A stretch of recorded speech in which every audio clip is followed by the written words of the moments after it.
Good afternoon to everyone. First of all, I wanted to remark that today is the day of the memorial service for George Floyd in Minneapolis, and I wanted to join really all those across the nation in expressing our respect for his life and for the reminder that his life gives us the importance of equal justice and equal treatment under the laws. Today, thank you for joining me for today's COVID-19 daily update. I'm joined by Dr. Nate Smith, Secretary of Health, and today also Dr. Dillahay of the Department of Health, and appreciate her leadership and her joining us today as well. First, we have a lot to cover just in terms of information that I think is helpful to Arkansans as they make decisions, they plan, and they live their lives. Yesterday we had 8,067 cases.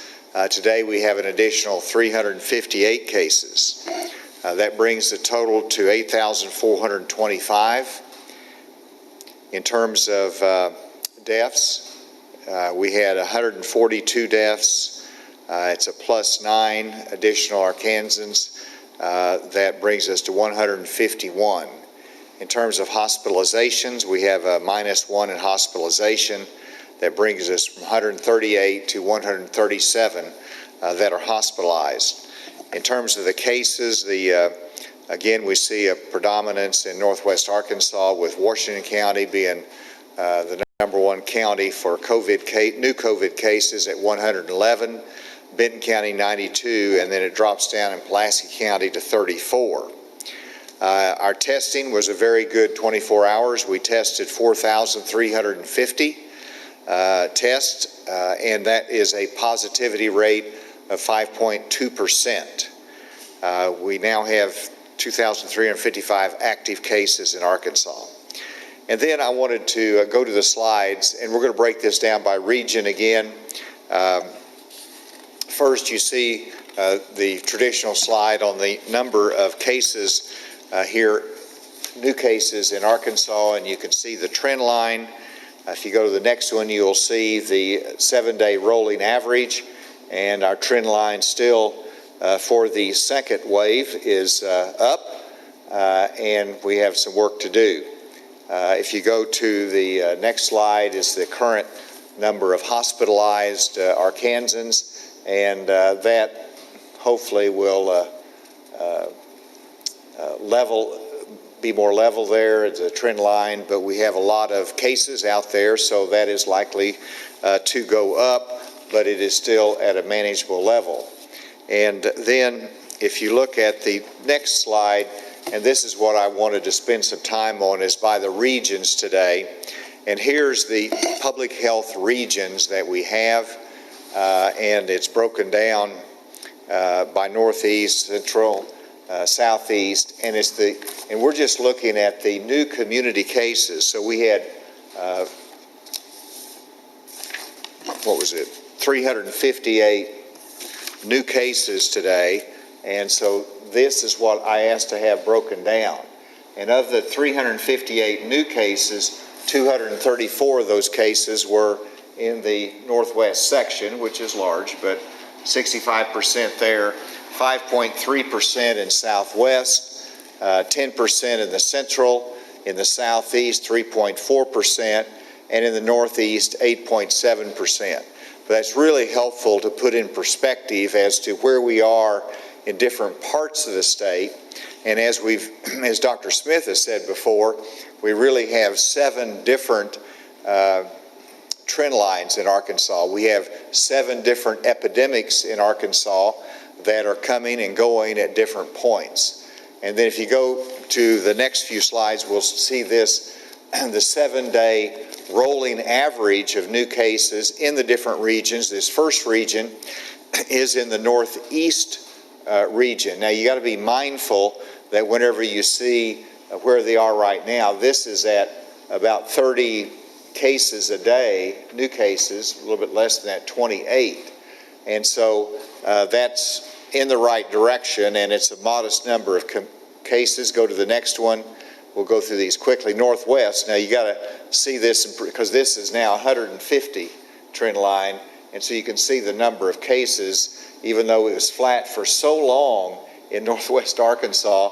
They were thought that they were past it all. In fact, when we opened it up on May 4th, they didn't have anything, and all of a sudden they've had that second wave, which is actually their first wave, and that's really important to see. Whereas statewide, if you look at the numbers, we had one peak in April. They didn't have really a peak, and now they are peaking here in June. And so that's Northwest. You go to the next one, you see the Southwest region, which this is at 35 cases, and this is largely in DeQueen, Sevier County. Those cases there, but you can see again they're flat and they've had this spike. The next one, which is the Central region, Little Rock area, Central Arkansas, and there you've actually had, reflecting more of our state, you had one peak in April, it came down, and then there's a little bit of trend line. Obviously, we're testing more is a large part of it, and a large number of cases that come in because we're testing more. And then you go to the Southeast region, which is, they did have, actually, here again, two epidemics, two different trend lines, because here they have two different peaks, and they're now back down to a flat level. Now, some in Southeast Arkansas says, well, you're not testing enough down here, so I asked Dr. Smith, and maybe we'll do this tomorrow, and that's to break down the 3,500 tests that we do, break that down by region, and see how our testing is by region. So we're going to take a look at that in the coming days, and then let's see if there's, and this is all of them combined, the different regions, and you can see there each one of them has a different trend line, a different epidemic, a different time frame, and of course we're looking at the ones that are spiking right now as the areas of great concern. So partly simply more testing being done, but you can also see that more testing still gives us a flat trend line in Southeast Arkansas. Southeast Arkansas, Central Arkansas is looking better as well. And then if you go to the next slide, this goes back to our testing. And again, remember this, 10% national, I think World Health Organization talks about a 5% positivity rate. Here, we've been fairly consistent with our new level of testing that it is in the 5 to 7% range. Today is a little bit over 5. Some days it drops down under 5. I like our positivity rate, and that's something that should be encouraging to us as we test more and more. Our positivity rate is staying fairly consistent there. And then I wanted to review again, if you go to the next one, again, the gating criteria. Now, I'm getting the impression that a lot of America is not paying a whole lot of attention to the original gating criteria through phase 1 and phase 2. They're making their decisions based upon a lot of local factors and regional factors, and that's exactly what it says, is that the state and local officials may need to tailor the application of these criteria to local circumstances and regional areas of the state. And so that is important to remember, because sometimes it's just cited that these are locked in, and first of all, they recognize that these criteria are simply guidelines that we have to adapt to Arkansas and where we are and when we can enter the next phase. And the other important point is, we satisfy, the downward trajectory of flu-like symptoms, downward trajectory of COVID-like symptoms, cases. Our trajectory of cases for 14 days is clearly not downward statewide. It is by some regions. But the other one is the downward trajectory of positive tests as percent of total tests. Now, a flat line is good enough for me. If we maintain a consistent level of low numbers below the standards for our positivity rate, that's a good sign, and I think that's an indication that we're going in the right direction. Hospitals, again, we're in good shape there. We have plenty of hospital space that we have to continue to keep an eye on. And then if you go to the final one, it's phase 2. How do we get to phase 2? I was on a call today with business people. They said, how can we get to phase 2? When are we going to get to phase 2?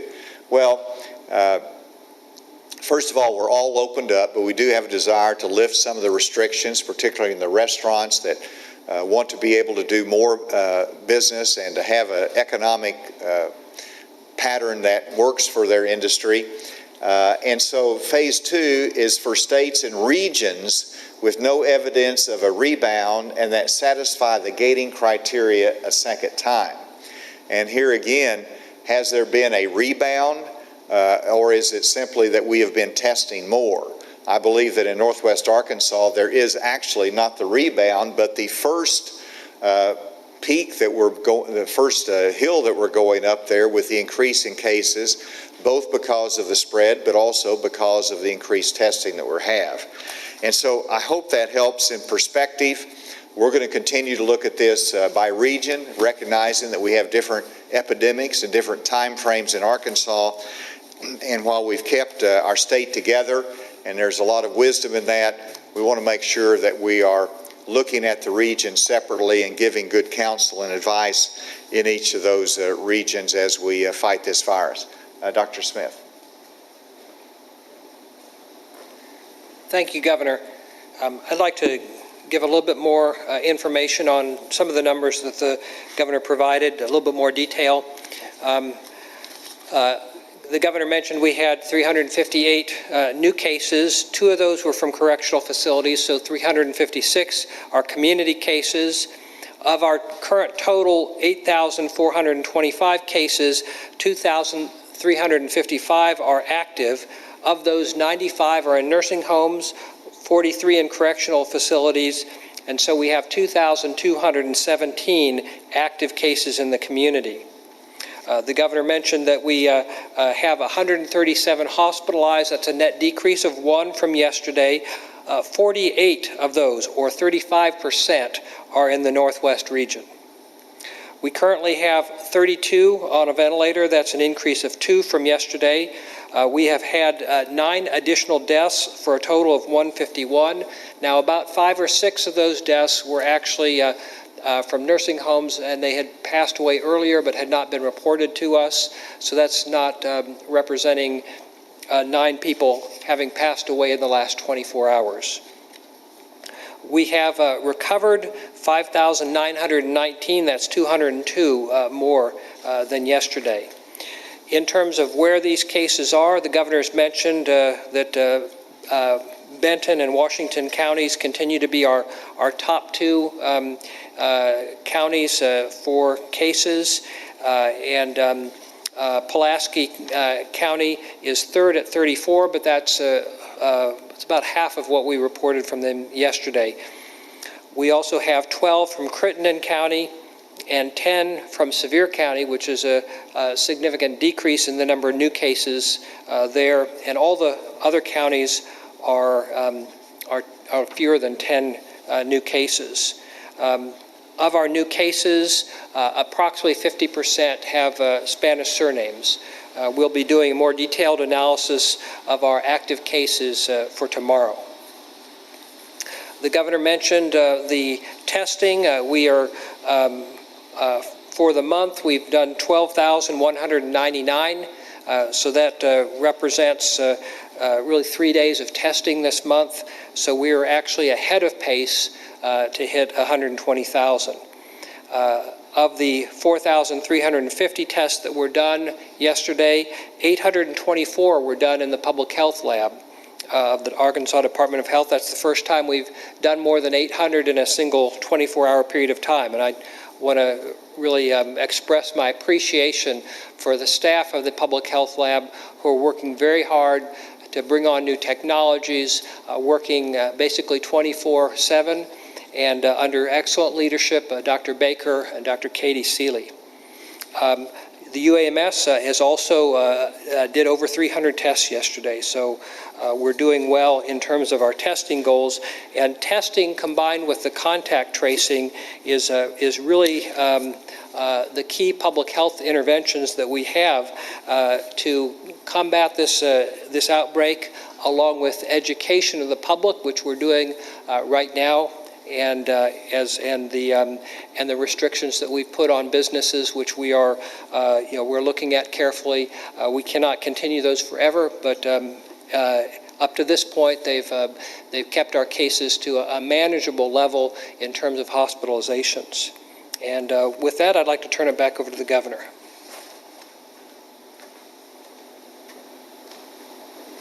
And with that, we'll take any questions. So your Good.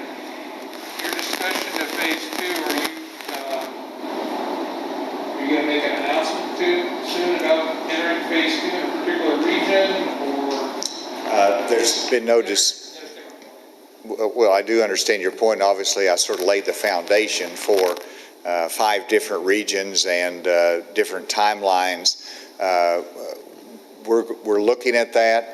No decision has been made on that. We'll have probably more information next week as to we want to evaluate through the weekend where we are in terms of our cases, and we'll evaluate it then. Possibility of different regions going to phase 2 at different times? That's a possibility.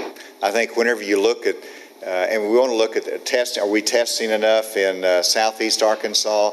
We want to look at that factor. We want to look at the trend line more carefully, but if it's a flat trend line and they meet the criteria for going into phase 2, it's hard to hold them back. But we also recognize, the other part of the consideration is that, Northwest Arkansas, made the argument that they should go into phase 2. Well, they've gone up now, and so, and once you go into a new phase, it's hard to roll it back. And so we just want to be careful and make the right judgment on there. But that's something that we're looking at, and we'll make a decision on that next week. I guess just to follow up, why are you, I know in the past you said you wanted a statewide approach, so is there some reason you're looking at that more now than in the past? Because we want to get to phase 2. It's important to get there, and we're not ready to go there yet as a state, but it requires us to ask the question under these gating criteria, has other areas, certain regions of our state met that criteria? And while we stay together, I think you have to ask the question at some point, do we want to release one region to go to phase 2? So we'll be talking about that more next week. Yes, ma'am.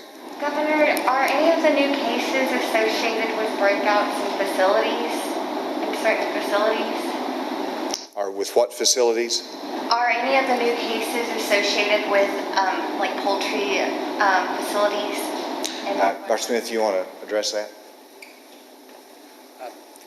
We have, of course, had clusters in a number of different workplaces.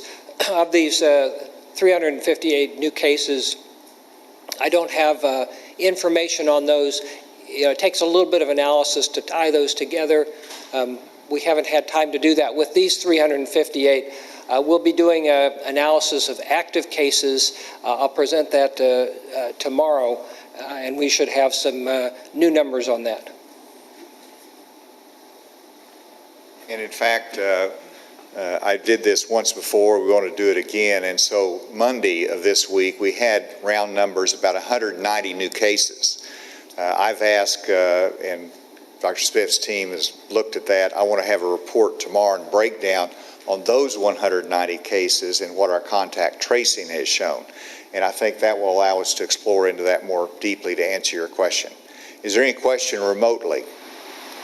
Yes, Governor. With AP, asking one ask a little more on the possibility of going by region on phase 2. I know you said that's under consideration. How exactly? I guess how exactly could the state enforce that by region? How would businesses be able to figure this out? Any concern with respect kind of confusion if it would cause around the state kind of dividing it up that way? Well, stay tuned. There'll be more on that later if we make that judgment, but I don't want to get into any more details on that possibility because that might not happen. It's just something, when you look at the different trend lines, I think an honest evaluation says you've got to at least consider that.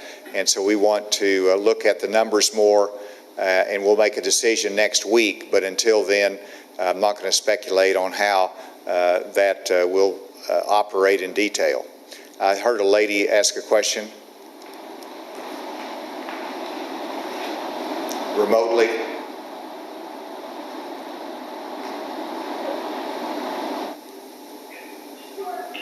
Governor, this is Naum Dominguez. I have a question for Dr. Smith.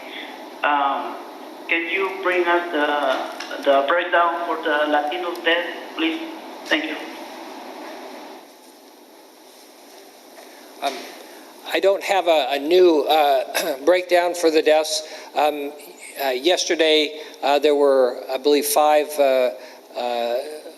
deaths amongst Latinos, but I'll bring a more detailed breakdown on that tomorrow. Was there another question remotely? Yes, Governor, good afternoon. Neil Gledner. Just within the last hour, there was a report from Jonesboro that 7 ASU athletes have tested positive for COVID-19. Now, clearly, they haven't been together long enough to have got it at schools, you wouldn't think. But what does that tell us about future guidance having to do with athletics? I think the reality is that that's not a surprise. You have athletes, and of course you got to recognize this is a fairly large number of athletes will be coming back for training, and they're coming from different cities across the country, and they come in, and we have 7 positives. That I think is going to be expected in multiple campuses across the state, and the universities are prepared to address that and deal with that. And so that's what we've got to do. I did see the letter that Dr. Danfus sent out to the students in reference to that. I thought it was well constructed and lets them know of what's going on and how it's going to be handled. And then was there any other question? Yes, Governor. This is Donna Terrell from Fox 16. I'm just making sure you can hear me. I can hear you perfectly now, Donna. Good. I was trying to talk and I couldn't get through. I do have a question for either you or Dr. Smith. I'm wondering, how concerned are you about the potential spread of the virus because of the protests? We've had protests all over the state, and some people are wearing masks, some of them are not. Are you concerned that that could cause a potential spike? I know Dr. Smith has something to say about that. Sure, anytime you have large gatherings of people and you have different levels of concern, and in some instances you have people from a broad geographic area that comes to them, that's exactly the reason you have limitations on size. As I pointed out the other day, there is a large percent that's wearing face coverings. That's helpful to protect others, but it is in some instances close contact, and that is a concern. It's certainly respectful of their right, and that's important for them to be able to express themselves during this time. But that's something that we hope they'll all be careful of and mindful of. And, you know, someone made the comment, well, you're out protesting, so does that mean there's no COVID-19 problem anymore? And sometimes young people react in that way. And so we can't look at this and say this is that we're back to normal. We're not, and we need to maintain those safety precautions. Dr. Smith? I'd agree with that. I think that it is possible to gather together to express First Amendment rights, to make a statement about injustice, but to do it in a way that's safe. And we have guidelines for large outdoor venues. If they're followed, they should reduce the chance or minimize the chance of the spread of COVID-19. The virus doesn't really matter why you're gathering. It's really more what you do when you gather. And so my exhortation would be, as people get together to express their convictions, their strong emotions, that they not forget the importance of following these guidelines so that we don't have another tragedy added to the one that we're protesting. All right, if there's nothing more, then we will call it a day. Thank you very much. And yes, Mike. Could you give a update where you are on discussions about a special session? Should legislators feel free to take a vacation anytime during the rest of this month, or? There's no plans for a special session at this point. I've heard from some of the Senate leaders and members that expressed their desire for a special session. I've not heard from the House in a similar fashion, and obviously so there's a lot more work to be done if there was going to be a special session. So I'm not in a position to call it or indicate that it's going to be anything near term. We're still waiting to get more information to hear from more members. Thank you all.